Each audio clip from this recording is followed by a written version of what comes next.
Hello and welcome to Taking the Leap.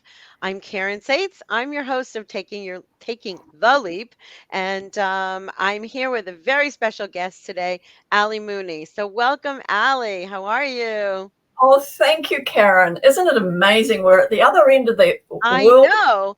and So here we are talking. It's great. it's great. And so for people who don't know and you haven't really met Allie yet, Allie is in her office in New Zealand, and I don't even know what Wellington. Are you near Wellington, New Zealand? No, in Auckland. Wellington is our Auckland. capital. Okay. Auckland is our biggest city.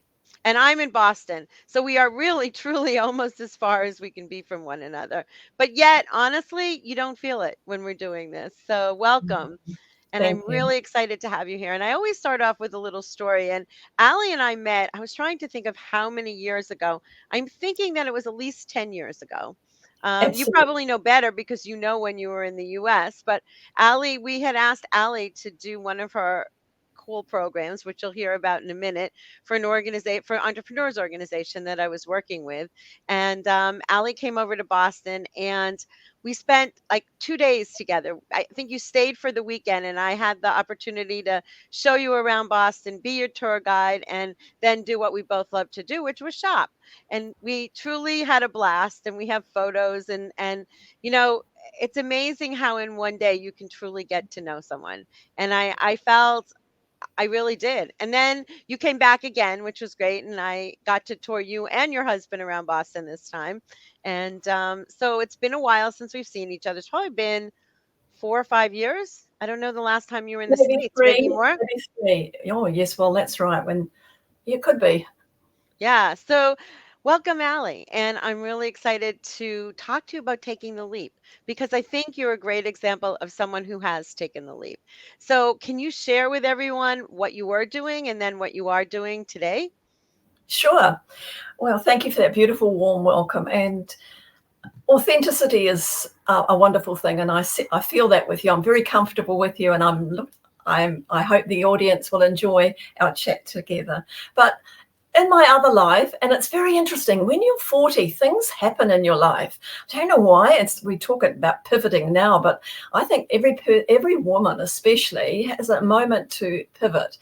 And what I was doing in my other life at 40, I was the manager of the first class lounge of Qantas International. I loved my job, first class, high flyers, business people, just thriving. But at the same time, I was actually working very hard, doing some community events, shift work, and somehow there was something happening behind the scenes. And it was the things that we need to be very mindful of when we're starting to change starts to happen. So, yes, my job with the airline was wonderful. So your second question was, what So am I did you doing? try so something inspired you to change. And Yes. well, first of all, why don't you share a little bit about what you are doing today? Okay. And then what inspired you to make those changes? Well, I didn't actually choose to. I was never intentional about it, but at the time in that I was 13 years in the airline, and in that time, I guess we started to become a little bit married singles in our relationship. My poor husband was home in the weekend. I was working, loving my life, and he was sort of just waiting for me to come home and doing Mhm. his thing. So we didn't get separated, but it got tired. That's the way I describe it, tiredness. Mhm. And at that time, I wasn't aware, but somebody invited me to hear a woman from America, and her name was Florence Littauer, writer of many books. And I went along, and it was the most transformational night that I've had. I was ready. And here I Mhm. was just taking all the information that she had shared. And so, with that, over time, I could see what was happening. I saw the world differently than he did. And it was out of that, my pain, my wilderness of pain actually forced Mhm. me into the job that I'm doing now. So at that time, I started sharing this newfound knowledge with all friends. I'd talk to a tree, I'd talk to anybody about it. Uh-huh. I And got in a, what was sort of the title of the presentation that you went to? well, it was, she just called it the four personalities. And Ah. I call it the pressing the right buttons, because I was absolutely sold on this. I stepped over the mark. I wanted more. I was hungry. There's two hungers in life, Caryn. There's the small hunger, and I say that I was probably swirling around that in the airline. The small hunger is when we actually are driven by not ego, yes, power, prestige, the badge. I had the badge of the manager's job, but there's a big hunger too, and that is to have a meaningful life. And I think I was starting to fall into this, what it means to have a meaningful life. And I think your show is just fantastic, Taking a Leap.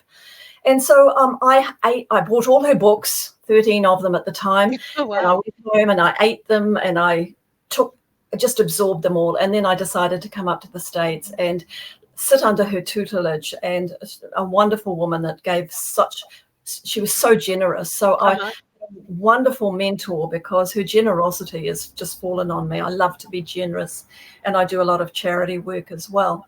And were there a lot of people that were also sort of her disciples and working on the program, or?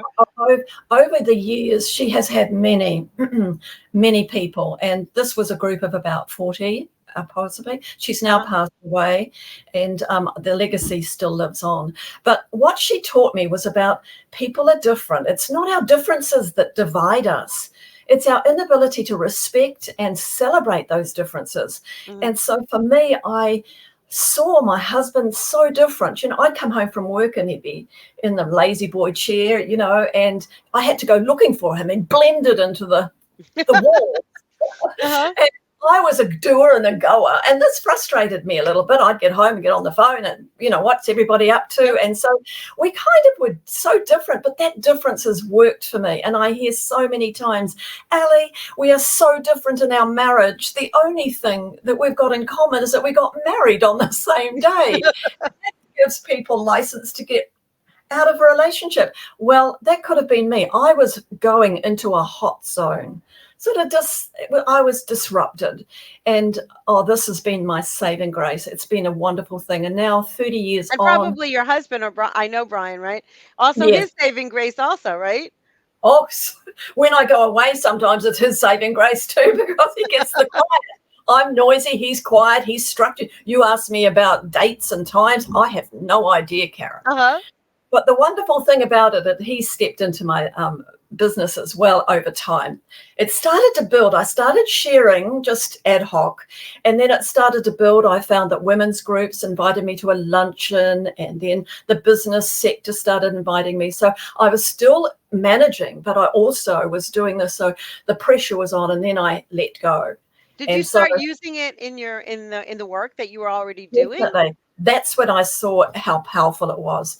As anyone knows, especially those that have traveled, you know that when you fly, there's lots of disrupts, and disrupts reveal the real person, And in my model, I have a very simplistic model, and that's what I love about this model. There's the Myers-Briggs, and I don't diminish that by any means, but this is, as you go, you can pick up. I love going to cafes and just observing people, and life has become more meaningful because I'm enjoying who that person is in front of me. I engage better. My staff were better. I was able to celebrate their success according to their world. There was one that was the peaceful type. All she wanted to do was have the day off if she did something that was worth acknowledging. Now, you talk to your type, Caryn, because I think you're a powerful playful, and a powerful playful gets things done, but you want to have fun in the process. So these people have no desire to have the day off. They're just looking for the next new thing. And I feel giddy when I start to listen to what you're up to. You've got 10 irons in the fire. And then there's these beautiful, precise people. This is my husband. He sets the dishwasher properly. I just throw it in like that. So let me just back up for a second. So there are sort of, people call you the people interpreter, and you have a system for doing this, which is what you're starting to explain now. And it's kind of 4 quadrants, right? I love you. You can describe all those detailed things. I'm just having fun on the Absolutely, not a problem. But I want people to understand, why you're saying those things, right? Well, let me just take a back step. It's 2,400 years ago, old, this model, but I've actually made it more modern. Hippocrates, he actually made those words: sanguine, choleric, phlegmatic, melancholic. That doesn't relate to anybody, but I call them playful. I'm a playful, I love life, I'm energized by life. There's the powerful that wants to get things done and now, no other time frame, now. Uh-huh. So when they are actually, and you usually are drawn to an opposite, so that's an interesting dynamics. Then there's the precise that wants things done orderly, and then there's the peaceful that don't want any conflict. So in that model, we can actually identify, read people. And you're right, I'm a people interpreter because I can actually, I've taken the time to be deliberate about who's in front of me. But it's more than that, Caryn, it's what people need. And you see, I wasn't giving my husband what he needed. Uh-huh. He wanted space, silence, sensitivity, support. And I want, I want So you're the affection. extrovert and he's sort of the introvert. Yes, I never use that word, even though Suzanne Cain has written an amazing book. And I would say anybody that is more the precise Mm-hmm. type, I would suggest they read that book. It is brilliant. But they're more self-contained. He's unflappable. He Uh-huh. doesn't get into all this, all the dramas that I get into. And I go, it seems to stick to me. And Uh-huh. so we have a different, but we appreciate each other. I'm 53 years into the marriage. It's Wow, worked because congratulations. that has been the glue. And I think if you take that into your business realm, when you're taking a leap of faith, stepping into a business, this is so vital, because how do you build and connect to engage with your clients and your customers if you don't know this? It's such a So powerful you tool. give people a lens to really look at the world, to look at their spouse, to look at their family members, and then to think about how to actually interact with them and how to connect with them. And they Exactly. say today, really you're reaching people on their level, right? And so Right. so you understand them. And in order to do that, you have to really understand what is their level. Where are they? If you want to Yeah. meet them where they're at, you have to understand where they're at, right? Totally. In my book, I say treat others as they need to be treated, not as you do. And you see, this is what I was doing to my husband, giving him the surprises. He hates surprises. And I fall on just deaf ears, and I'm impulsive. He likes to plan. I can't even go and get an ice cream cone if we go for a drive if it's not on his list, for goodness Right. sakes. So you realized that there was this market for this. Well, it just sort of, I It morphed came into to it. you. Well, you started to Came share to me. that vision with people, though. Oh my goodness, it came to me. You just got to keep your eyes open. And when I just Mhm. thought, when the pressure came and I stepped out, I was scared. I didn't have even though I was a manager of a big airline, I didn't have the business nous of how to run a business. And that was one of my key learnings, is that I'm first a business person, then a professional speaker. Mhm. And that was vital. I fought that hammer and tong for a long time. And one of my peers told me, Allie, think like a business person first, or you should never stay in the business. And I've seen people not last because they haven't put their ducks in line. So were you in your late 40s when you left the airline? Are you doing your sums now, are you? No, I don't know. I was 43 and I'm 73 now, for goodness sakes. God, I should be Allie, knitting. forget that. Good God. I didn't ask you how old you are. Oh, I don't It's mind. okay.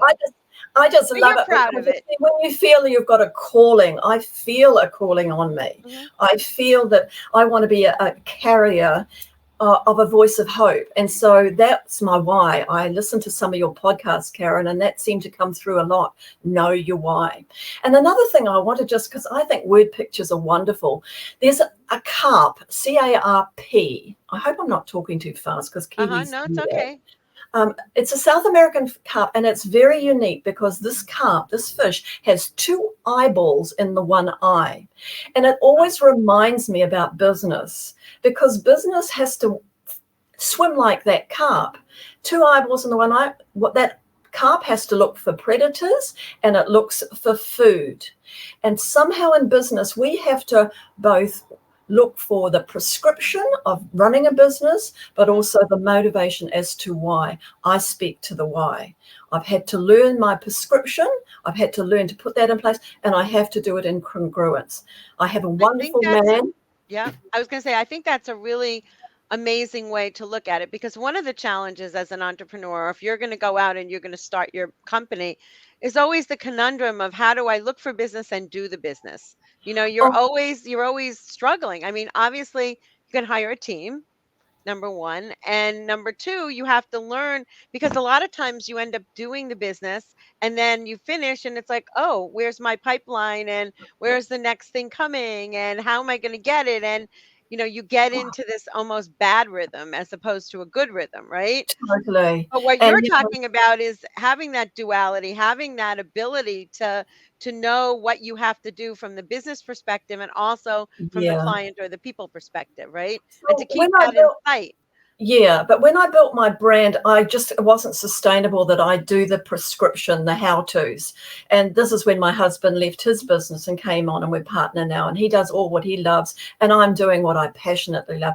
He keeps me out of prison because he does my tax. He does GST for me, and he does all those things that I don't enjoy, my book Right. distribution, all of that. I just get and do what I'm passionate about. But that takes a journey, and there's sometimes you're not in a place to be able to enjoy those privileges. But then when it happens, we've got some good rhythm going right now.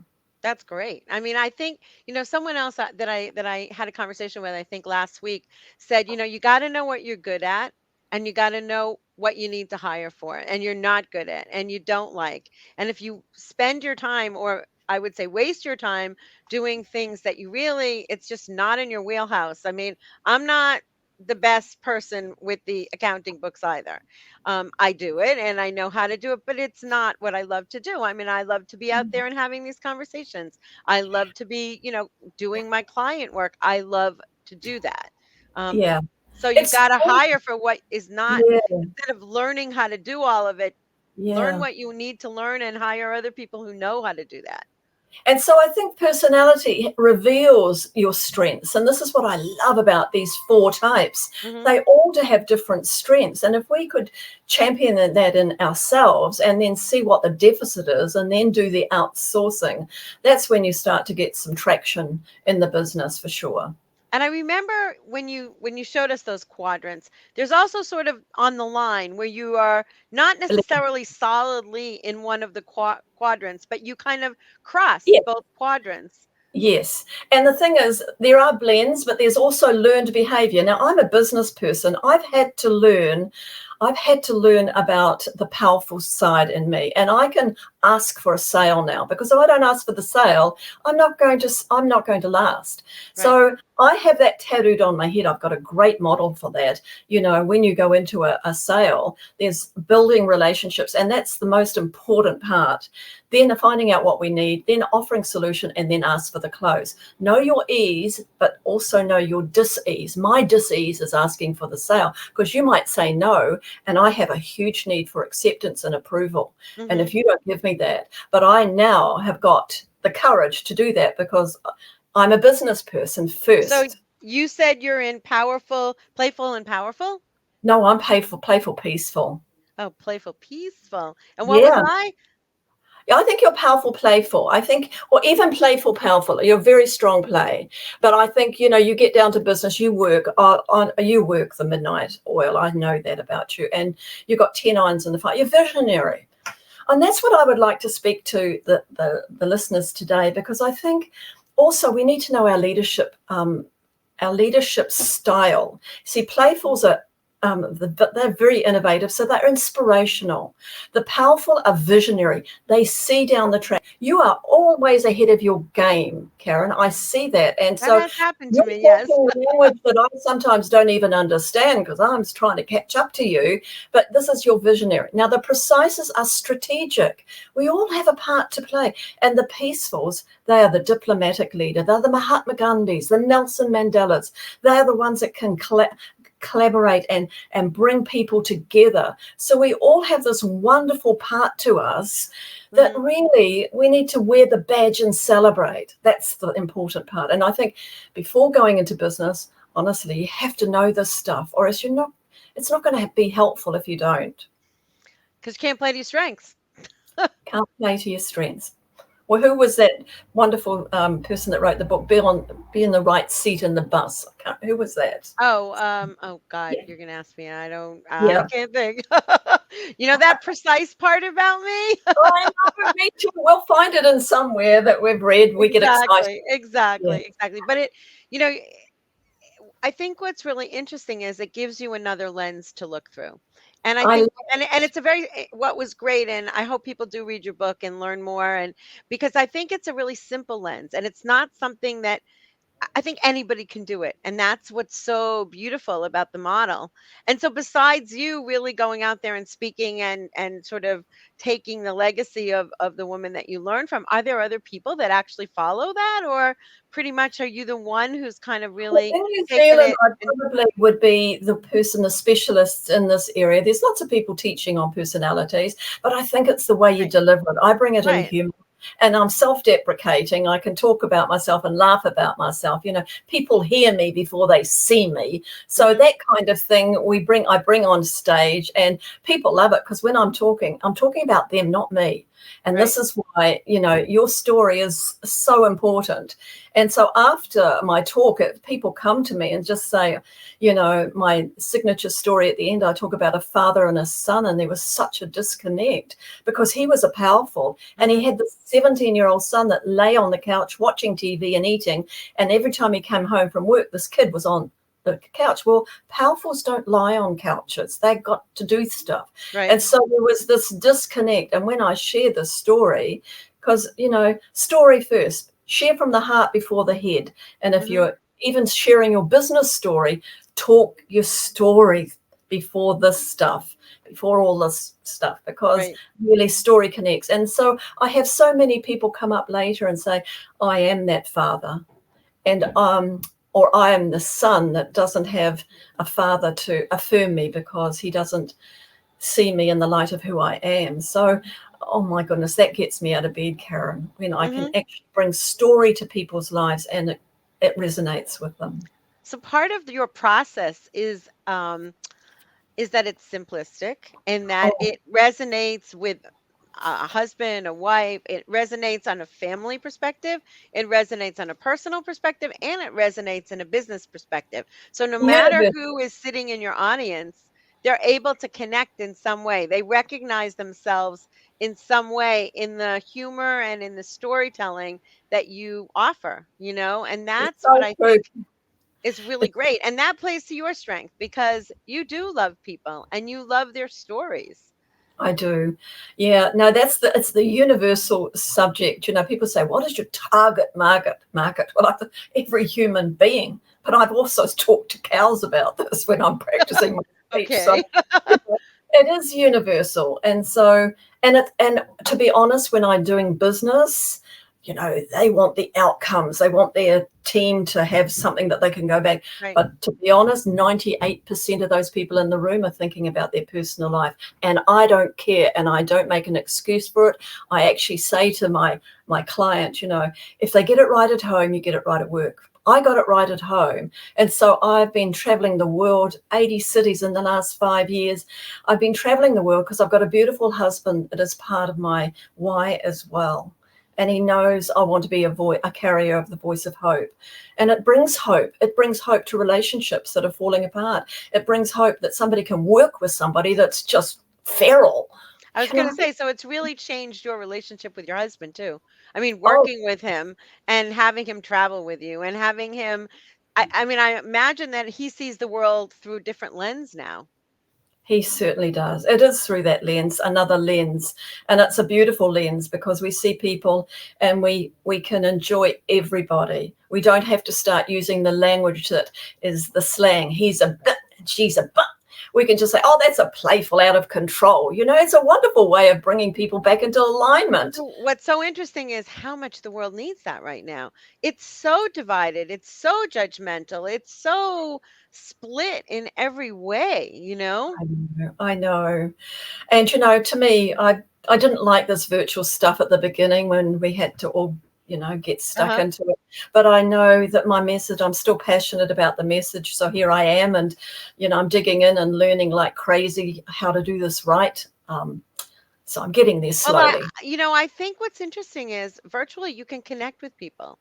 And, I'm not saying it's as easy. Well, it's not so easy if you're standing in front of 500 people either to connect, you know? You see only that front row in front of you. The lights are in your eyes. I mean, you Yes. hope that your message is connecting with them, but you don't know. Yet on a virtual screen with 50 people in front of you, you can see their faces. You can see Yeah. if they're like, "Oh, yeah." I mean, there is a connection that can be made virtually that can't necessarily be made in a huge room. And it's kind of an interesting, it's something that I've learned over time because a lot of what I do is around connection, right? And helping Yes. people learn how to connect. And I'm actually writing a book about it. And so the whole concept of connecting, and how do you do that in a, using the virtual method versus an in-person method. Yeah, there are different ways, but you can do it just as effectively. So I'm guessing that your message can resonate, just as effectively. The only difference is you're not, you can see other people when you can see other people on the screen, it'll help you, you know? Oh, it does, and it feeds me in the energy in the room. I remember doing something in the central west of Australia, the Red Desert. It was all these beautiful women that were going through difficult times. It's either a flood or a drought in the area, Northern Territory, and I agreed to do a virtual thing. Well, I didn't see them for an hour. I just blah blah blah blah blah blah blah. I couldn't Not see a good. person, and. So then I wrote an article about the virtual room, and I'll send that to you, and you might like to send it out to your Yeah, I'd love clients. to see it. Much fun. Yeah, The powerful, get irritated with nonsense talk because they don't want to talk about just this and that. They want to get to business. right. The precise are really offended when somebody comes in late, and the playful forget to mute, and so they're chatting away to the dog or something. And the peaceful look like they've gone to sleep, and they haven't gone to sleep. In fact, it's really interesting. Peacefuls are really recognised well in leadership roles because of this they're collaborative. But they haven't got a high energy. They don't have the energy, so they can sit in the room sort of looking like they're nodding off. Sometimes they even have their eyes closed listening, and they're not stupid. They are very clever, but they're not high energy. And they're So thinking and they're processing yes, yes. and So they're just not expressing what they're processing, and which that's right. And the other thing is they need time to process. And too often they're getting hit Johnny on the spot. Can you answer that, please, Caryn? And if you're a right, peaceful, they just go blank. Because I know right. I've got part peaceful in me too. I go blank. And I think if you say I'll come back to you tomorrow with that, I'll blow you out of the water with my response. But I I need don't think time. I'm too peaceful. No, Probably you got I'm not on the edge of that one. So I want to ask you, take you completely off track, nothing to do with this. So one thing I learned when you were in Boston and we were out playing for the day was you love the color pink. Why? Like, what about it? Does it make you cheery, or is there just something that you love about it, or did it well, the come from thing somewhere is, special? I do love pink. I branded myself. You got to brand yourself. You got to stand out, Right. honestly. So here I've got these crazy glasses, but my if you go onto my website, I was blue and pink for a time, and I enjoyed that. My business card is blue and pink, so here I am. There, it's blue and Yep. pink. Orange and pink. Anything to do with that, but I think it's But that about is my. high energy. I mean, that is definitely energetic. And I remember you saying that to me, that you had to have your special color. Mine is actually this blue. I love it. And, I mean, I actually have blue glasses. I didn't wear my blue glasses today, but I do have blue glasses. I have blue pens. I have blue notebooks. I Good have all Tiffany blue files in my office. Tiffany. Oh, It's like an amazing color blue. And, when I find myself wanting to sort of do something special, I want to do it in with the color blue. And I remember you saying that to me, that, from a branding perspective, have your color, have something that is truly you, and that people, when they look at you, they know that's you.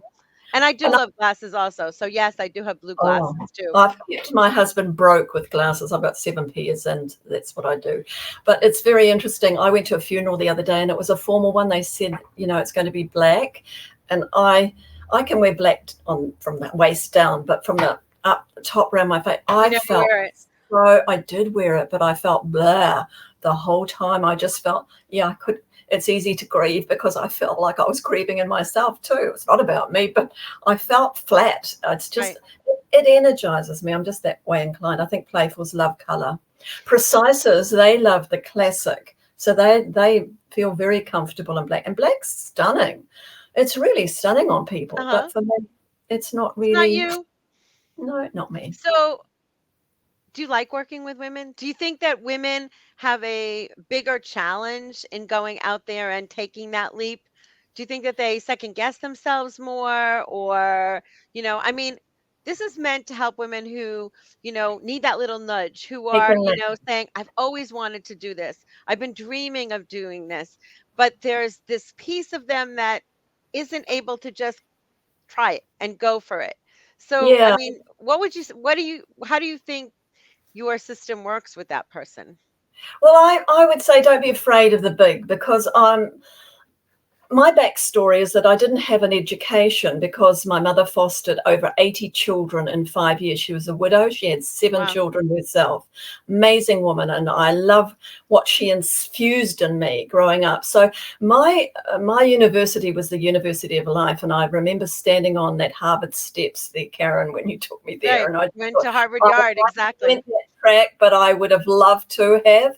But I've learned so much in life. And it's through actually my pain, which is really interesting. My pain has been my gift. So anybody listening today, take your pain and use it as your wilderness it's the gift. So for me, and also the why, I wish I'd known that earlier, that then I wouldn't make decisions outside. If I kept to my why, then I was able to measure things. I would be able to check myself, is this in my why? Because sometimes you can go off on tangents. Your why is really important. Is it And silence? it wasn't such a popular thing, knowing your why and understanding your purpose. I think even when I started to make No, these it changes, wasn't even nobody on the talked about, oh, horizon. what's your why? Or, Yeah, totally. are Oh, you in alignment with your why? Or yeah. are you in alignment with your purpose? And I think it's a whole different ballgame today to really think about these questions and and what does that mean? And how do you get yourself into alignment? Yeah, that's exactly right. And, never be afraid to say yes. I say yes to things, and honestly, it freaks me out. But I'm a person that puts myself into all sorts of positions. And I think, how am I going to get out of this? But I think that's the edge that is wonderful. If you're on the cusp and you don't know, just step out and just do it. And you see, my business model is simple. My personality thing is very simple. My business model is simple. The more I speak, the more I speak.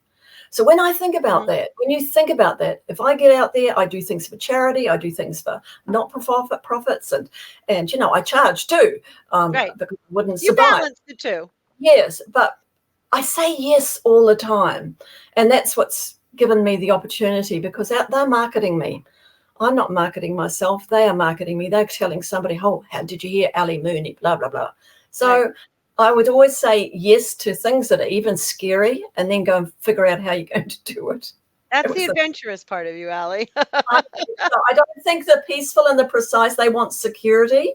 And you see the powerful and the playful, their motivation is the recognition. And it's not that I'm out there, look at me, I'm done all of that. I think that's just about ego. And a lot of speakers get stuck in that ego, but I'm looking for the meaningful life now. How can I invest? How can I leave a legacy? Because that was my mentor, the woman that taught me everything. She was so generous, and that's So are where you I'm. training other women? Are you training other people to do this, or not really?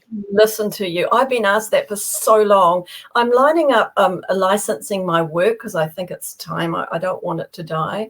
And there was somebody in my family that was going to be doing this, but I've got other areas of passion. So, I need to be seriously looking at that and thinking about how do I make this continue. I'm going to ask you one other question around that. Do you think women are more intuitive in understanding uh, these quadrants than men? Yes, although if men can be like, it's funny, the powerful man, at the back of my book, I've got quick reference because a powerful hasn't got the time to read the book, for Right. goodness sake.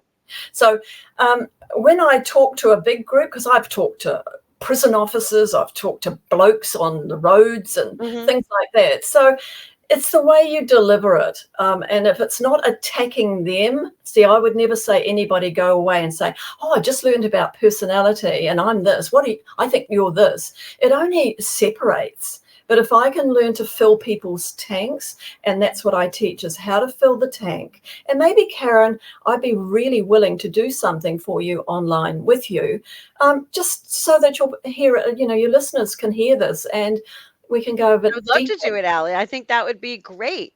I think Yeah. it would be, and I think we could do it on a Zoom, where there are other people and you're seeing them, and it would be Well, really you're enough. fun. You're enough. I can see you. That's enough. Okay. But no, So, I think, for have other women or other people benefit. I think it would be kind of really cool to do that program, and it would be yeah. great to put it out there and see how how it resonates with people. Well, my May's out, but June, you could probably look at June and you'll Okay, go let's in. let's, let's do it. Yes. So Look, because you're a in powerful, between, you'll be how do chasing it. people find you, and how do they find your book, and how do they find this stuff on your website? Is it Allie Mooney dot what's New Yeah. Zealand? Just let Hold me on. get this is my book. If you go online, I think it's on.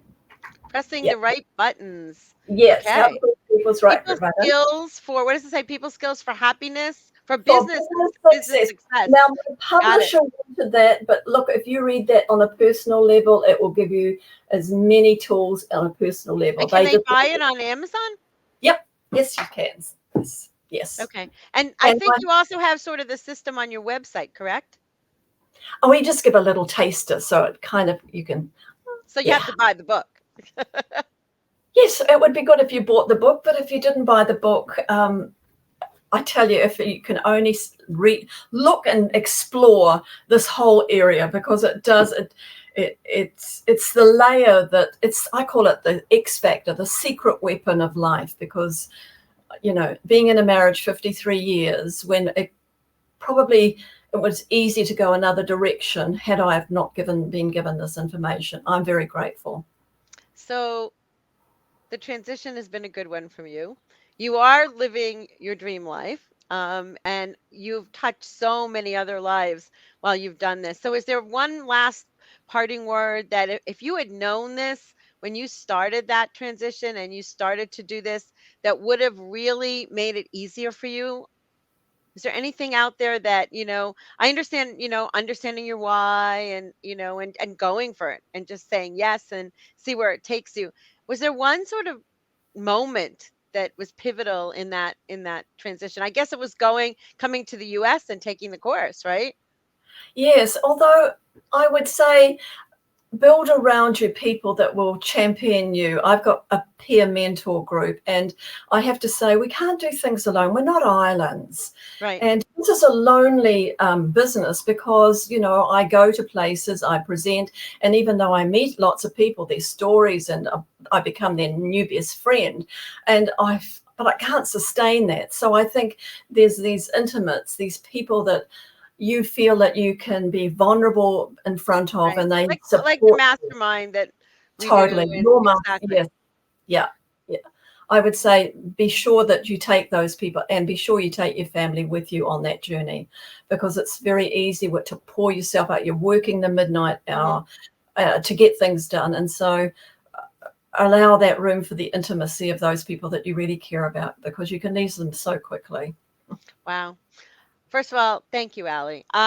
First of all, I'm so excited to be here with you. It's been a while since we've seen each other, and I'm just sitting here.